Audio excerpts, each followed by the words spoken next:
Is about to join us.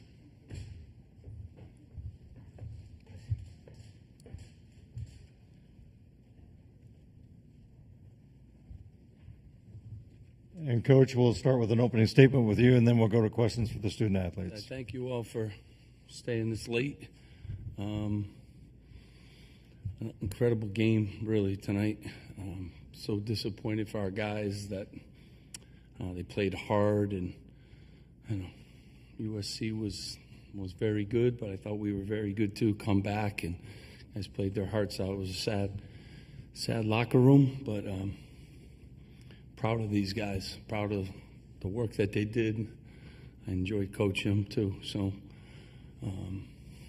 just a tough, unfortunate, ending. Questions for the student athletes? Raise your hand, and we'll get a mic to you, please.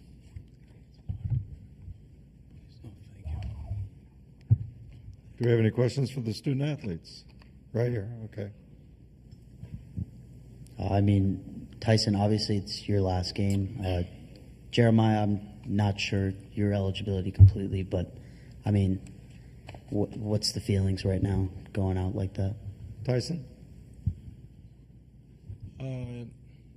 Heartbreak. I think that right now I'm just trying to be there for the guys, make sure everybody keep their head up, and all the guys in that locker room have bright futures. So just being there for them.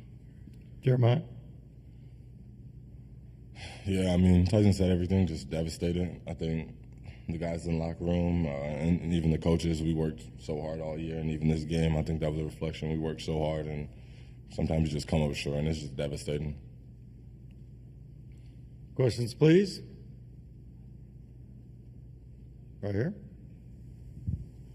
Tyson, you obviously just spent 1 year here. Looking back, how will you remember this season and, the decision you made to come to Rutgers? I'll make it 100 more times. I love Steve Pikiell. I love the guys. Bond, the connections I built here. I will choose Rutgers again and again and again. Questions, please, for the guys. Right here. This is for either one of you guys. Obviously, you guys had that big surge in the second half to come back and take the lead, and then USC did just enough to kind of, get back into it and force the overtime. What do you think kind of happened after you guys went all the way back to take the lead? Did you end up letting off the gas a little bit, or do you think it was just USC figured something out and was able to attack certain advantages? Jeremiah, we'll start with you.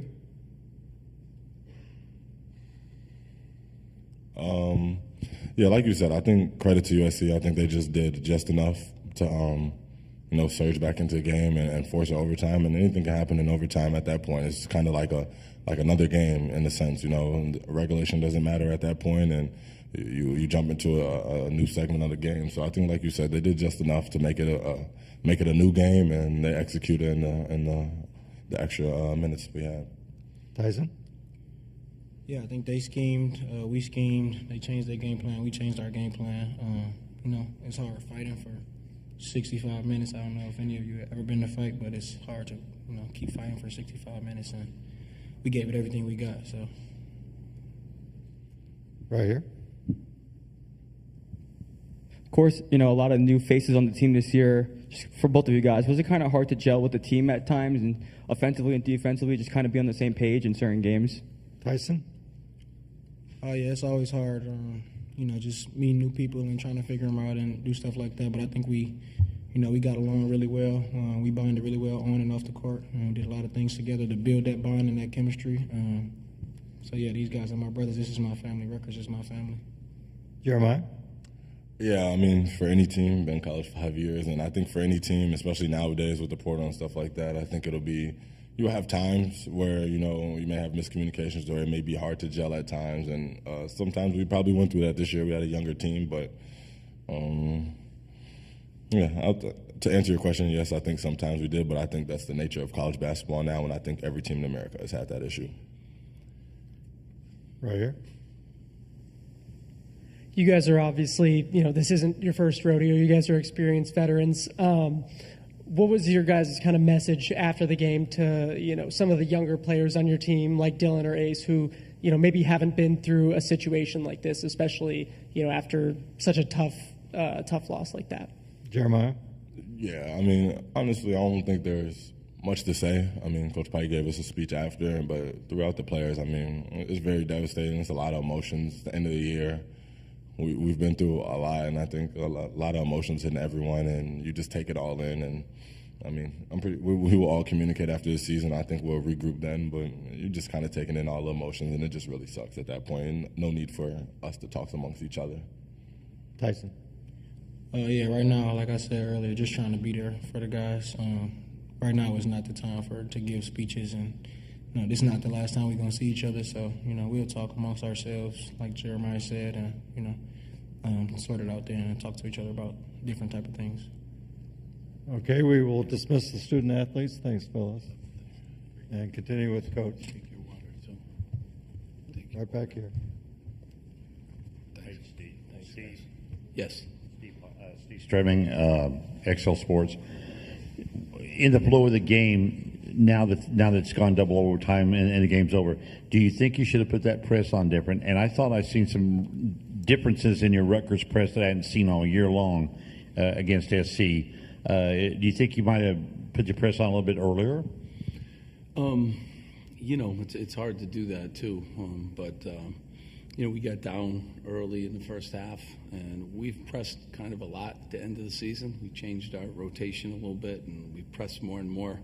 I thought it was effective at times, and then at other times they got some easy baskets too. But when a game goes that long and it's that grueling, it's really tough to do that. And I thought, at the end they kind of were throwing the ball all over the place, getting some easy looks. And, we had our opportunity certainly this game. I would have liked to have Ace in the game for a little bit longer. I think that was a huge, I think his third foul was, just a tough one. And, kind of needed, him at the end too. But, put in a lot of work, this team, and they're great kids, and they've worked all year with a lot of obstacles, as a lot of teams in this league have had. This is a great league, and we fought, and we couldn't get big stops down the stretch too in games. I couldn't get this team to rebound or defend the way I would have liked them to, but they showed some great signs. We scored 89 points in the basketball game, plenty of points to win, but I really love these guys. They were really good to coach, and we obviously didn't win the amount of games that anyone would like, but these guys were a joy to coach, and our press helped us get back into the game today. But hard thing to do for 50 minutes. Right here. Steve, what did you say to them in the locker room? Well, honestly, told them I love them. And, I mean, if you saw the fight of that team today, I mean, we were down at halftime, and, this group just kept fighting no matter what the obstacles were. And, we didn't have the kind of season. It was choppy. We hit a lot of obstacles. There's no excuses. I take full responsibility for our season. But this is a great group of guys. I mean, Tyson, I wish I had 4 years with him. I mean, these kids really grew in so many ways, through all the obstacles. And playing in this league is tough. It's humbling league. And, just after the game, like after that game, what do you say to the group? Like, they didn't play hard? No, I mean, we played as hard as you could possibly play, and they left it all out on the court. And, we needed a few bounces to go our way, and we didn't get that, man. It's kind of been that way this season, but I'm proud of them. I mean, the year that Ace and Dylan had, and the year that this group newly assembled came together, the youth that we have. It's the oldest time in college basketball, too, when we got a young team, but they fought the entire night, and, they're banged up right now, and they got ice bags everywhere. I mean, told them I love them, I'm proud of them, and, they should be proud of how hard that they worked. And we put in a ton of work, and they did with film and all that. I wish you guys could just see us practice, like you would really understand it. But that's not part of it. You come to games and you just see the results. But like the work that these guys truly put in to try to be great was a lot, and proud of them for that. So I told him that after the game. Steve, one more thing. Talk about Ace Bailey, his freshman year, and Harper coming in. I mean, they were 5 stars, and they seemed to play good team basketball most of the year. And I know that's hard coming off the AAE circuit. Talk a little bit about how they acclimated into your system. I mean, the year they had, they broke every freshman scoring record in the history of Rutgers basketball, which is unbelievable, especially in this league and as competitive as this league is, and what they did. And they didn't play every game. They were injured and they missed games. So if they played every single game, I don't know, those records would be untouchable. And they both did it, together. They've been great kids to coach. They're great families. They work the hours that those two put into it. I only wish, I had another year or two with them, but unfortunately their best basketball's ahead of them too. I think they learned a lot this year. They grew a lot. They did. They grew a lot from film, and they saw every kind of defense you could imagine. They're getting guarded by 25 years old. They're 18 years old, 25-year-olds, 26-year-olds. The two just, were fantastic, and they're going to be fantastic pros. They really are. Right here. Could you speak more on kind of the other younger guys like Dylan Graham, Bryce Dortch, Somerville really kind of broke throughout the season, kind of how they're going to improve next season and help the team, at the future? Yeah.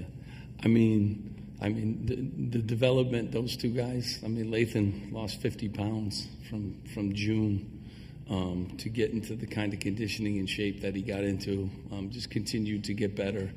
Dylan Grant didn't play much early on, and he kind of figured it out late and then turned into a really good basketball player for us. And Bryce Dortch is going to be another really good player for us. I thought those guys improved, as did, Tyson Acuff had foot surgery in June, did not practice until end of October, and that's serious foot injury, and you could see his get better and better. I only wish he wasn't injured early. But the improvements of those guys and playing in this league and playing against the guys they went up to, if they continue to work, they're going to be really, really good basketball players. And they're workers and surrounded by great people. So, development's been a part of what we do here, and hopefully we can keep those guys around and keep them developing. A couple more for Coach right here. Steve, you have 2 guys that are going to be picked in the top 5 in the NBA draft in a few months, and you guys finished 2 games below 500. How do you explain you guys falling so short of expectations in the season going like this? Yeah, these guys work their tail off, and, just because there's really good players on every team we play against. And, today they were 23-year-old really good players, but it's a really good league. The ball didn't bounce the way we needed it to. I understand your expectations. I think the league picked us 9th, but I understand, the expectations that I set for this program, which are to win every game. And those guys did everything that they could. And, the ball didn't bounce our way sometimes. And sometimes, it was a disjointed year with injuries and guys. I think, Dylan missed most of the month of January, which didn't help us, and there were some close games there that we could have won. But, I'm proud of this team. I take full responsibility for our win-loss record, but I'm really proud of how those guys performed and got better. And, they're going to do a lot of really good things in basketball. So, I'm real proud of their development. Last question. Steve, where do you go from here with this program now? You tried to experiment with Ace and Dylan. Where does this go next? I think our recruiting class is 28th in the country next year. So Ace and Dylan helped us a lot in that area. I think with the settlement, I'm really excited. That's going to help us a great deal, and we're going to keep working like we always do. I think other coaches in the league will tell you Rutgers is pretty good, and they don't want to play us every day. Steve, I know. I think you pretty much can talk to coaches. We're going to be good like we always are. I got to try to keep my staff, because every year they want to steal them from me, and hopefully we'll do a great job with our players, and we got to jump in the portal too. So we're excited. 78 straight sellouts, and I get the disappointment. I have to live with it. But a lot of good things are happening at Rutgers. I think a lot of people would want 78 straight sellouts, and they want to have the top 30 ranked recruiting class in the country coming in. And if we can retain our guys from this year. Yep. We'll keep plugging. You know, I'm a worker, and we'll get them to play defense, you know, and we'll rebound better. But, yeah, we'll do. Rutgers is going to be fine in the best league in the country. Coach, thank you. Okay, thank you very much.